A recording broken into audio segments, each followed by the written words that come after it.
आप सबके घर में कभी न कभी तो ऐसा होता है कि चावल बच जाता है।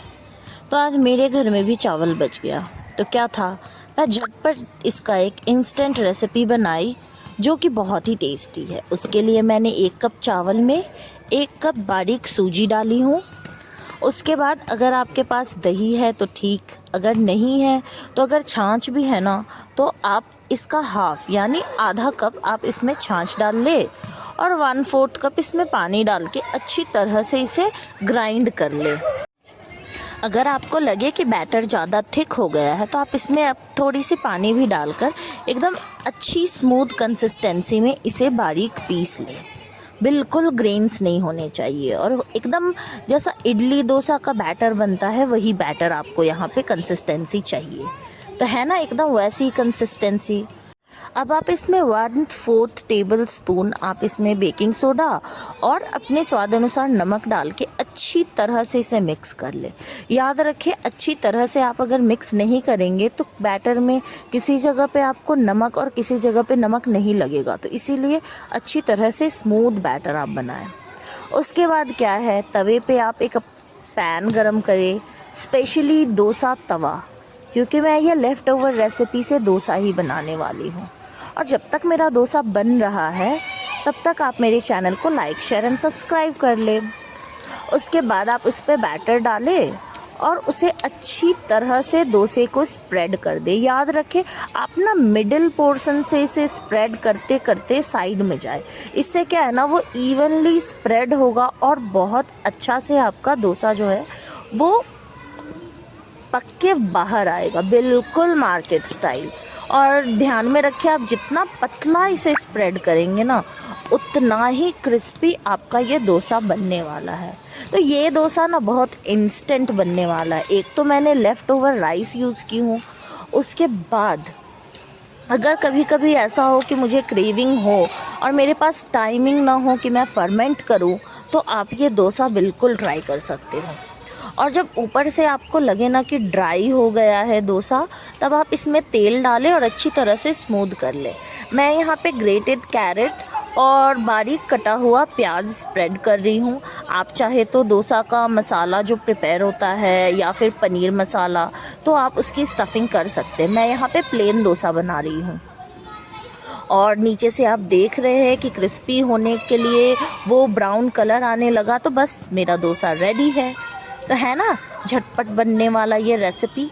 और अगर चावल कभी बच जाए तो दुखी ना होकर हमें तो और खुशी होना चाहिए कि चलो आज डोसा खाने को मिलेगा। तो देख रहे हैं कितनी अच्छी क्रिस्पी मेरा ये डोसा बन के रेडी हुआ है। तो अब डोसा है तो उसके साथ चटनी तो होना ही चाहिए। तो चटनी के लिए तो सबसे पहले मैं एक कढ़ाई गर्म करूँगी और उसमें मैं 1 कप के अकॉर्डिंग या फिर हाफ कप के अकॉर्डिंग मैं इसमें डाल दूँगी पीनट और इसे मैं ड्राई रोस्ट करूँगी। पीनट के साथ ही साथ आप 8-9 लहसुन की कलियाँ भी डाल सकते हैं और इसे अच्छी तरह से आप सौटे करें। Saute means dry roast. और याद रखिए कि आप अभी अगर चाहे तो आप लहसुन को छील के भी डाल सकते हैं या फिर आप छिलके के साथ भी इसे रोस्ट कर सकते हैं। ये टोटली आपके ऊपर है। उसके बाद मैं यहाँ पे 3 सूखी मिर्च और 5-6 हरी मिर्च डाली हूँ।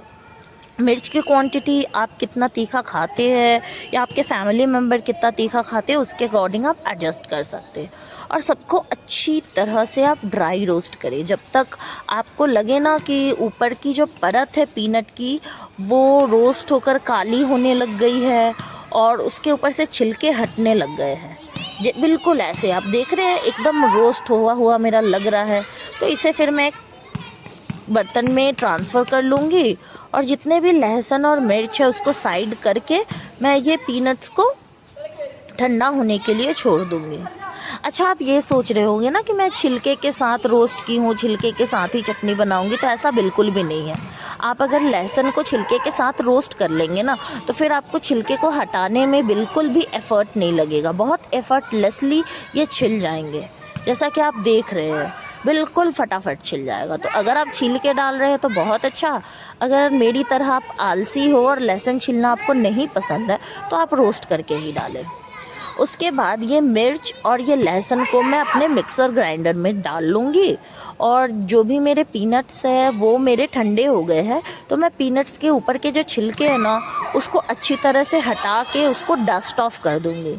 आप चाहे तो आप छिलके के साथ भी चटनी को पीस सकते हैं, वो फाइबर रिच हो जाता है, बट मैं यहाँ पे छिलका हटा देती हूँ, उससे भी इसकी टेस्ट बहुत अच्छी आती है। तो मैं अब इसे भी अपने मिक्सर ग्राइंडर जार में ट्रांसफ़र कर लूँगी। और जितना क्वांटिटी में आपने लिया है अपना पीनट्स, उसके हाफ़ क्वांटिटी में आप रोस्टेड चना ले सकते हैं। अगर आपके पास रोस्टेड चना नहीं है तो आप चने दाल को भी रोस्ट करके आप इसमें डाल सकते हैं, ये टोटली आपके ऊपर है। और देखिए ये ड्राई मेरा चटनी प्रिपेयर हो गया, जैसा ठेचा बनाते हैं ना बिल्कुल वैसा। तो ये जो पाउडर प्रिपेयर हुआ है ना, इसमें आप नमक मिला के रेफ्रिजरेटर में आराम से 1 महीने तक आप ये प्री मिक्स चटनी को खा सकते हो।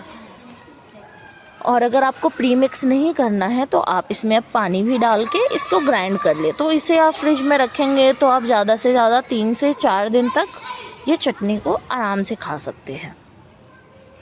और ये चटनी बन के बहुत अच्छा बनता है, मतलब इसकी टेस्ट यम्मी, मेरे घर में तो मुझे बहुत पसंद है।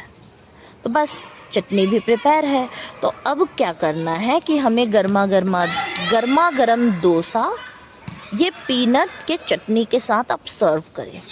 और एक एडिशनल टिप मैं आपको देती हूँ, रोस्टेड चना के साथ अगर आपके घर में नारियल है या फिर नारियल का पाउडर है ना, वो भी आप इस चटनी में डाल सकते हैं। इससे ना बहुत टेस्टी चटनी बनता है, बिल्कुल रेस्टोरेंट स्टाइल, जो इडली डोसा के साथ हम आराम से खा सकते हैं। आप चाहे तो पराठा के साथ भी खा सकते हैं।